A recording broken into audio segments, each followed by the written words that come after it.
Olá pessoal, sou o José Pires e venho aqui no meu canal Papo de Grão trazer para vocês aqui mais um vídeo dando continuidade a explorar, né, esse subtópico dentro de engenharia de grãos, que é a área de secagem de grãos.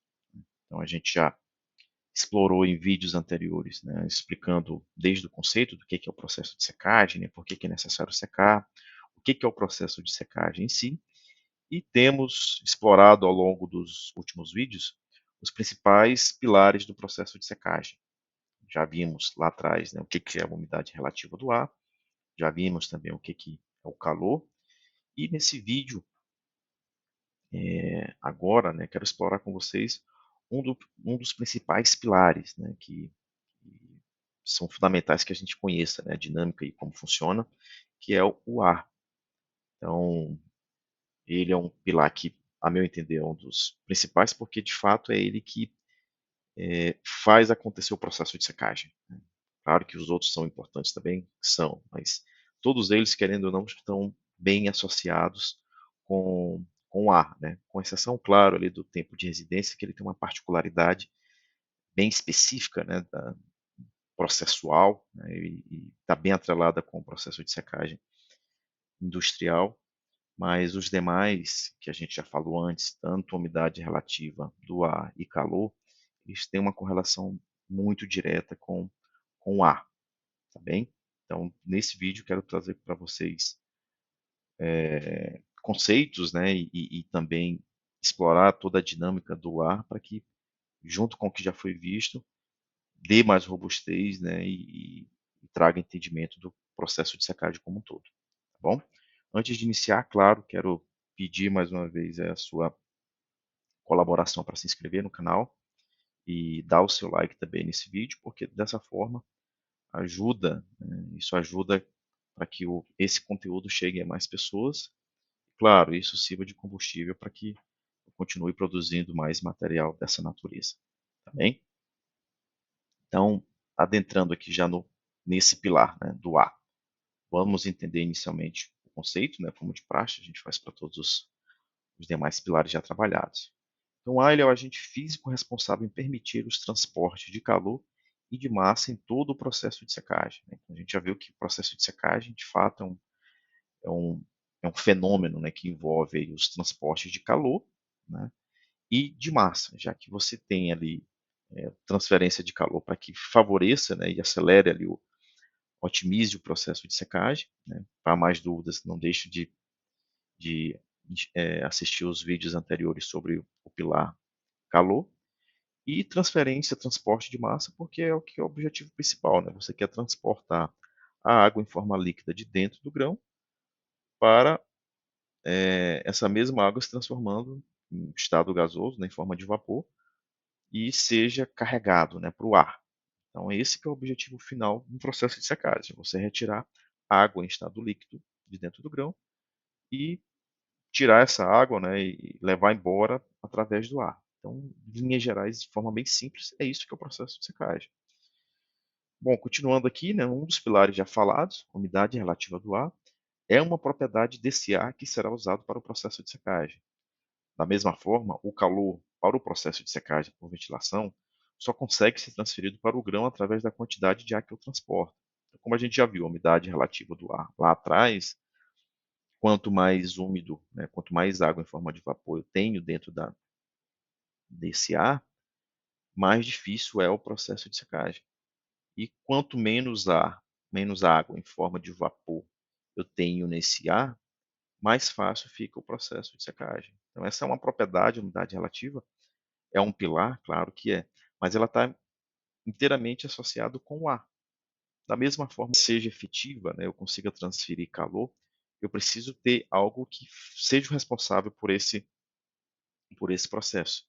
E aí que entra mais uma vez o ar como esse agente responsável por fazer isso acontecer, tá bem?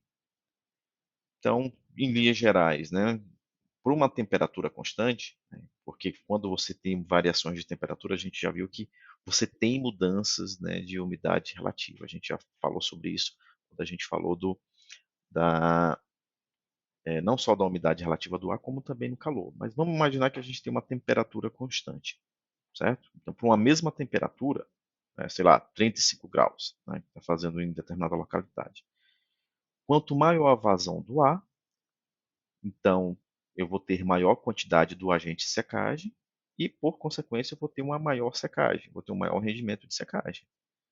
Já ao contrário, quanto menor vazão de ar, menor quantidade do agente de secagem e, consequentemente, menor secagem, certo? Então, é uma correlação direta. Se o ar é o responsável em fazer a secagem acontecer, quanto mais ar eu tiver, mais facilitado eu vou ter o processo de secagem. Quanto menos ar eu tiver, eu vou ter mais dificuldade em realizar meu processo de secagem, certo? Já já, claro que a gente vai ver como que isso se configura, né, num processo de secagem, né, de grãos. Mas eu quero trazer esse exemplo aqui até para ficar mais claro, né, o porquê e o entendimento da importância de ter ar para o processo de secagem. Então, por esses dois exemplos aqui, eu tenho duas roupas, né, dois conjuntos de roupa que foram colocados para secar. Então, na mesma temperatura, né, e umidade relativa do ar no dia, né, na situação 1, eu tenho uma situação que ele tem pouco vento, né, você não tem ali, está ventando pouco. E já na situação 2, eu tenho uma condição onde está ventando mais. Então, para uma mesma condição de temperatura, né, e umidade relativa do ar, qual dos dois que vai secar mais rápido? Claramente, a gente sabe pela prática que a situação 2 ela vai ser bem mais efetiva. A gente vai ter a roupa, né, o conjunto de roupas da situação 2 secando bem mais rápido do que a situação 1.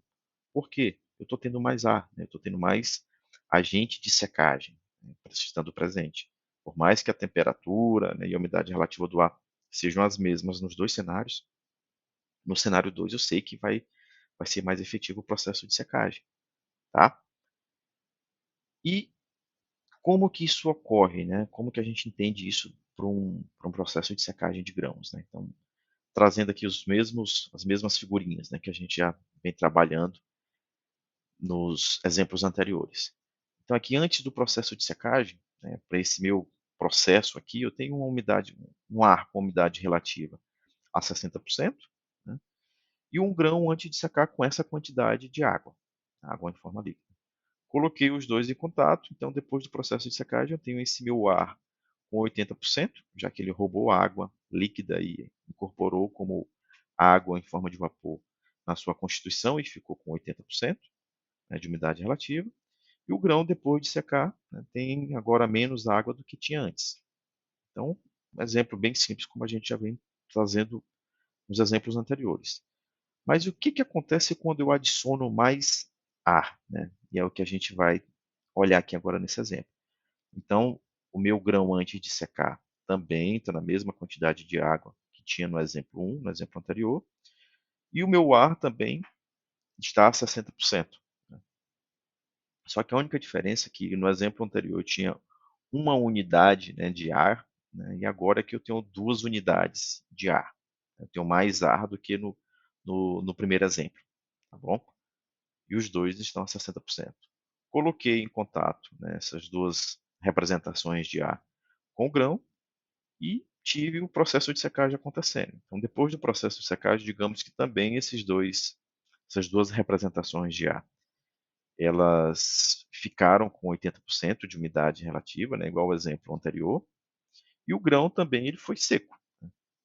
Então, só que vejo que, em comparação com o exemplo anterior, o grão, né, ele está bem mais seco do que o exemplo anterior.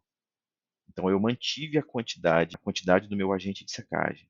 Então, se eu tenho mais agente de secagem para um mesmo número fixo, né, daquilo que eu quero secar, consequentemente eu vou ter mais roubo de água, digamos assim. Né? Então, por isso que o meu grão, depois de secar, ele vai ter bem menos água do que o exemplo anterior.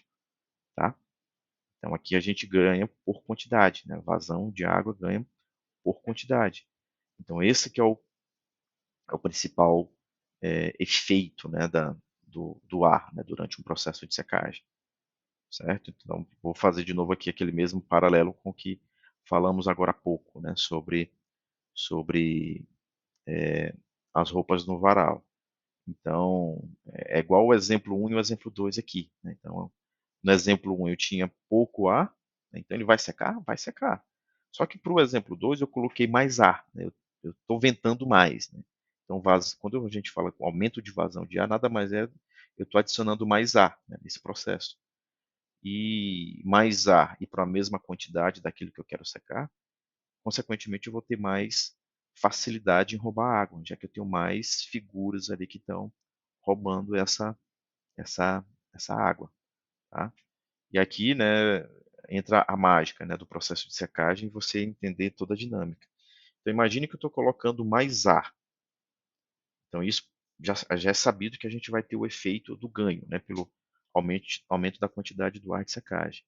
E aí some ainda isso o fato de você otimizar esse ar, né, fazendo com que ele diminua a umidade relativa dele, né, quando você adiciona calor, né.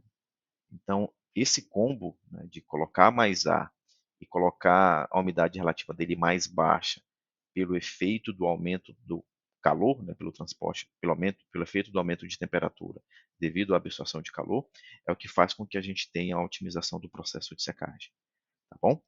Mas só isso é suficiente, né, para a gente saber se o processo de secagem vai ser efetivo? Não, né, com ar, porque aí a gente tem outros itens que precisam ser trabalhados e é o que eu quero explorar com vocês nos próximos vídeos, tá bem?